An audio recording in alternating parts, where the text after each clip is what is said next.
ndikavapa pekugumira kuti musazokwidza kumusoro mune zvinhu zvawaridzi zvinodiwa ngekuti baba Samson ndiwo anochengetedza nzvimbo iyoyo.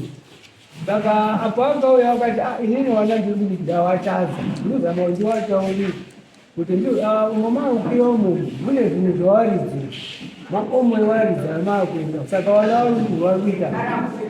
Saka apo akauya ndakaenda kunaisi ndikamutaura kuti ndiyo nyaya yari yauya nababa Samson. Ishe akati alright Sabhuku chienda ikoko wotsvagawo mupurisa waunoenda naye. Ndakatora muzukuru wetakakwira makomo imomo Joshua takasvika wanga wasati waturuka pamusoro maningi wanga wachiri mudzadzi imatapaona tazoona baba Samson akati tapaona baba Samson. Saka mimi ndichaona kuti wasasaturuka pamusoro kwawo ngawadzokere munzvimbo idzi makavapa tivataita vatataura ishe mukuru kuti andinotataura kwatadi vataenda. Saka kutoti gare tizondozwa baba Samson kuti inini wana wandati ndawatadza. Saka ishe mukuru wakazotombotaurirawo wamwe wacho werudzi ndiwana Samushunga. Saka wachimbotaurirawo nawo kuti mamboendawo motaureni wanawo kana naSamushunga guru renyiriya zviri kuita wana umawaukira umamudi mune zvinhu zvawaridzo kuti wakaenda waibva wataurira nawo izvo nyaya yacho inondoramba iri kuendera mberi vatazokwira futi ikoko tondoona veshe vanhu vatotunuka wapadera tatarisayo pamazvaya takatanga kukwira pane dzimba dzatakakuona dziri mudenga imomo. Saka apa takazokwira kokupedzisira ndipo takazosvika muzukuru wendandina akati ko apa ungapa paine zvinhu zvazviri apa dzimba dzatakaona apa zvomwa pasisina pandosara ngomba iri yacho yakandovakongogona asi pane dzimwe dzadziri kugwa pasisina kapsa zvinoreva kuti matombo nevarungarunga ndiwo matombo avakabvisa kwavatadzoka vatataurezve kuti ndiyo nyaya yavo isi kutati tazvitadzwa. Saka vakazoona vakuuya vachimagara ndiyo nyaya yedu kuti vakomana tawatadza kuti tirikuti mune inzvimbo dzawaridzi munoigwa madzisheko ndiwo ikoko. Saka ndimo vakutamba waidi maminda yavo imomo. Saka tati regai tiende kuda changamiro tootaura ndiyo zviripo.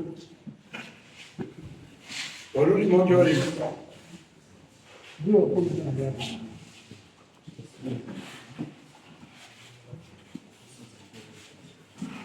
También family pedera mambo mtasa. Kita bersyukur.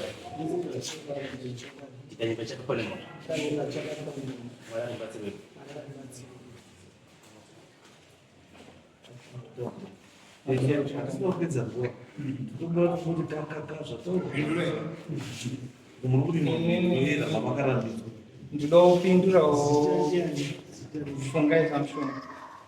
Ndinopindura parunzi kurima mukomo. Ini handina munda unokwira mukomo. Nditone mugano wekuti kana sabhuku wacho kuti nhasi hambai sabhuku mondipandidzire pandinogumira urima hawatopasi.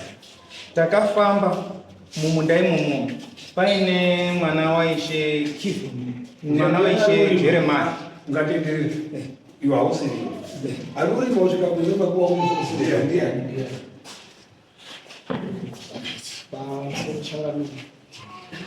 ngati panzvimbo yacho irikutaurwa zita rinonzi Blessing Samson ndogara mubukuru kwaMukoi ndasabhuku Mukoi munzvimbo yamaBondasi.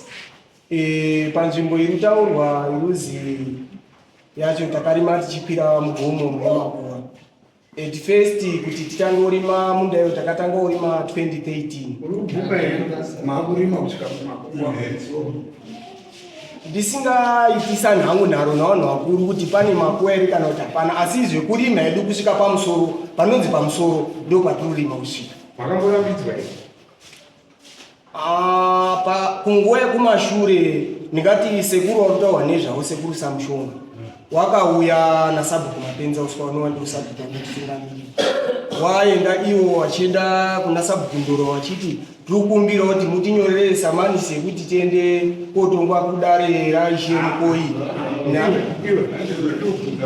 wakamborambidzwa kurima munoguma Sabhuku paakauya wakangoti imimi pamurima pagumai apa musarambe muchienda mberi.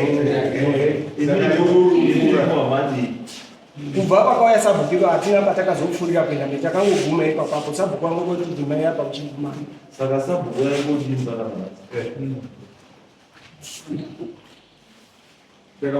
kana muri kumbula here nezvamakataura saka nhasi sabhuku kamakaamangira iye handizoziva hangu pakugarisana kwemadzi sabhuku nekuti sabhuku wacho wakauya pakutanga havasiri sabhuku mukoi ava usacreate situation isipo kana kuti vanonyanya kuti handizofi yangu kurarama kwatwiita nemasabhuku wati kuri kuti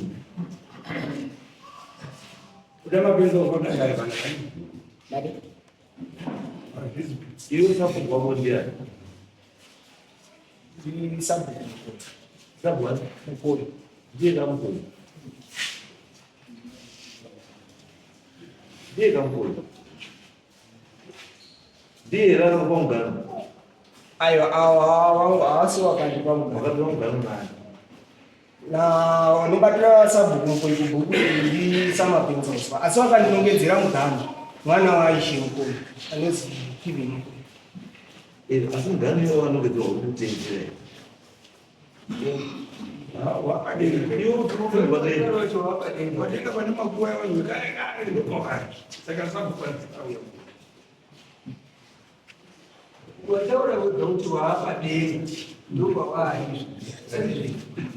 iwo semanongedzera wangu vakati ehongu ndopadenga ndopatira asi iwo semanongedzera wangu vakatiita sabhuku iwo wangu vakati imimi munorima apa panorimika asi miti mihombe kana kuzopinda mumakwako musazodini musazoteme miti mihombe nekupinda mumakwako uri kutedzera zvavakataura zvokusaitika padai kusiri panapa but the fact kuti muri panapa ichiidzira hamuna kuteerera pa zvamakazi muiti hamuna kuteerera turamba tutora panapa kuti nzvimbo dzinoera siyana irazvo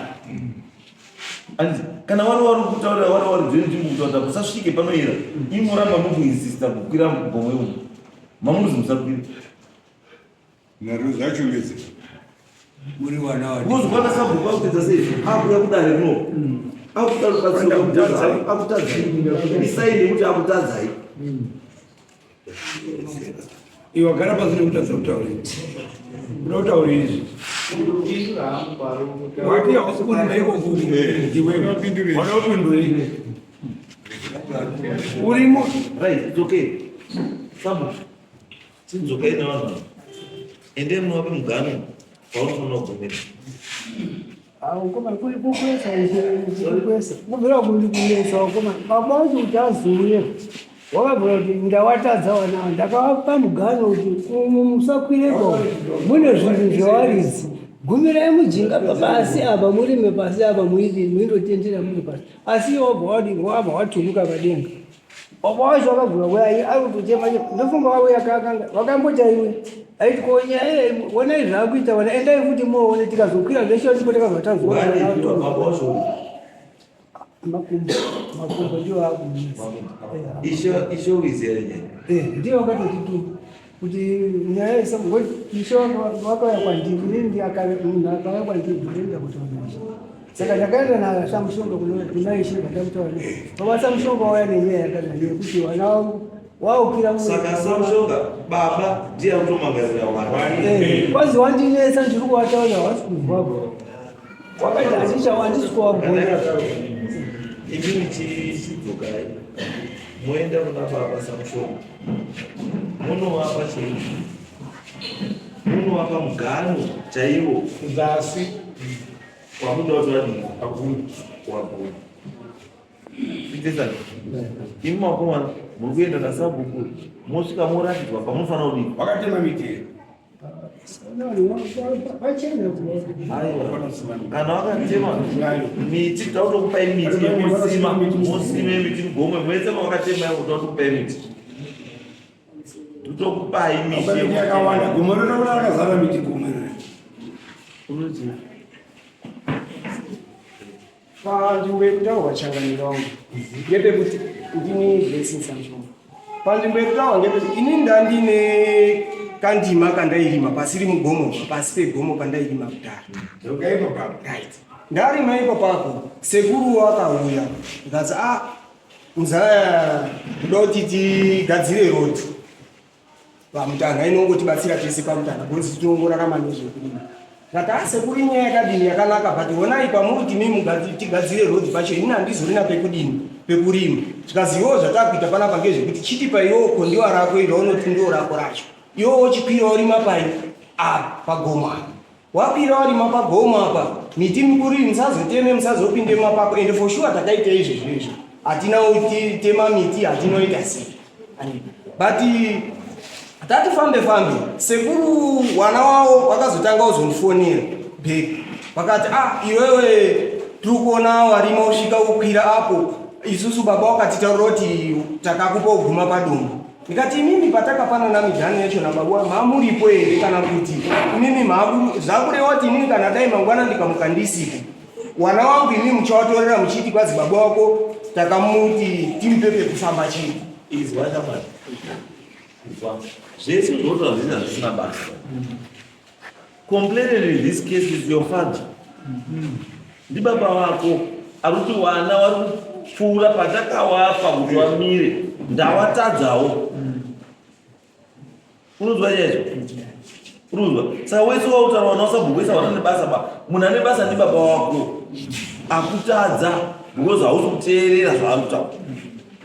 Saka isusu taura kuti baba wako achibatsirwa sabhuku naishe kuti wauye wakutarire mugaro chaiyo chaiyo pamunofanira kugumira.